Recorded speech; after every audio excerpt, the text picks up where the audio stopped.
Hey guys, welcome back to my channel. It is SlayByCiara. I know I've been gone for a minute, but it's okay. I'm just going to jump right into this video and showing you guys how I achieved this lovely color, so continue to watch. So to start off with, I'm going to be using the Passion Wave Luxury wig from Hairsofab. So to start off with, I do have to bleach the hair. So I'm using the Prime Lights bleach, and in the back of the head I'm using the 20 volume developer, and I used 40 volume developer in the front. So I did split the hair into 4 sections. One thing I will say is that if you want the most even color, I would say dye the roots of the hair very last. Because the roots will lift faster than the bottom. So as you see here, like my roots are super bright compared to the back of my head. So I mean, that's just the look I was going for, but if you want more even, I would dye the roots bleach the roots very last. So to get the color, I use Sunset Orange and Neon Moon from Arctic Fox. I believe that's the hair dye. Yes, them. So there's no like special way to dye my hair. I mean, I just mix the 2 colors together, and I just dye the hair from roots to tip. So that part you don't really have to be specific about, but I want to just express again with bleaching. If you want the most even color all around with bleaching black hair, you want to bleach the from tips to roots. So you want to bleach from the tips and kind of stop like 1/8 of the way, and then when you're like a good part of the way through when it comes to bleaching, then I would go back in and bleach the roots of the hair, because that will lift way faster than everything else. And when it comes to the bleaching, I believe I left the hair in for like about 20 minutes, so I didn't leave it in too long because I didn't want the hair to be super bright. But yeah, I'm just continuing to dye the hair. Again, I'm not doing anything specific.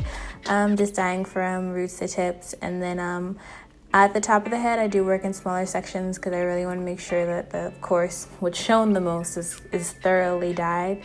So that's why I do work in smaller sections, and then once that row is dyed, then I go in with like a small comb and comb the product through just to make sure that everything is there. And once all done, I rinsed it out, washed it, and let it air dry overnight, and this is what we have. So as you see, the front of my hair is brighter than the back of my hair, but I mean, I like that look. That's what I was going for. But if you're not, again, follow what I said. So now all I'm doing is I'm marking off my hairline with a like white liner. I do dots. Everyone always asks me why I do dots. I don't know. It's just easier for me, and it's just the way I choose to mark off my hairline. And so it does see through the lace because I want it to get on my forehead, so it's easy, like it's a guide for me. So next I'm just going to cleanse off the area that I'm going to be dyeing with alcohol. I just want to get off any excess makeup, powder, whatever you use. So to glue my hair, I will be using the Fab glue from Hairsofab. This glue does release on 4th of July, and when I tell y'all this glue is the truth, it literally the only glue that I use. I sweat a lot, and when I tell you it holds, I mean it holds. So I do have wig install videos up already, but all I'm doing is just smoothing out the first layer of glue that I applied. And once you have everything all smoothed out, you can do up to 5 layers, I believe.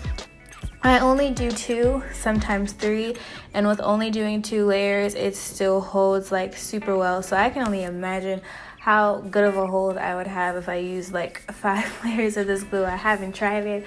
I don't really plan on trying it because I only keep my wigs on for about 2 weeks or less. So yeah, that's why I only do 2 layers, but I absolutely love this glue. I've raving about it, and I'm so glad that she's finally releasing it so it can be open to the public.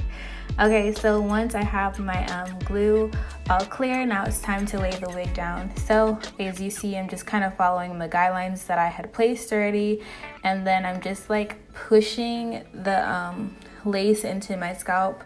And then once I have it on, I'm just going in with a blow dryer on cool temperature, and again, I'm just working the lace into the glue. This is definitely a crucial step to making sure that your wigs last and that you get the most like scalp like look because you really want the lace to blend in as best as possible. So now I'm just taking some shears and I'm just cutting off the lace that the excess lace that did not get glued down. So again, I'm just following very closely to the guide and just getting off anything that wasn't glued down. So sometimes you have those little pieces that just didn't make it into the glue. But yeah, so as you see, it already looks super nice even without any baby hairs because of basically like it melting into the skin and just the right glue. So now all I'm going to do is just mold my part area with the bowing mousse from Main Choice. And then I'm just gonna go in with some Loda Body Shining Mist, and then you'll have my finished look. And here she is. So I love literally everything about this color, the hair. It's one of my favorite wigs from Hairsofab. But again, I'm so sorry that I was gone for so long, guys, but you know what, my next video I'm just gonna go over everything with you guys. But thank you for watching this video, and I can't wait to talk to you guys next time.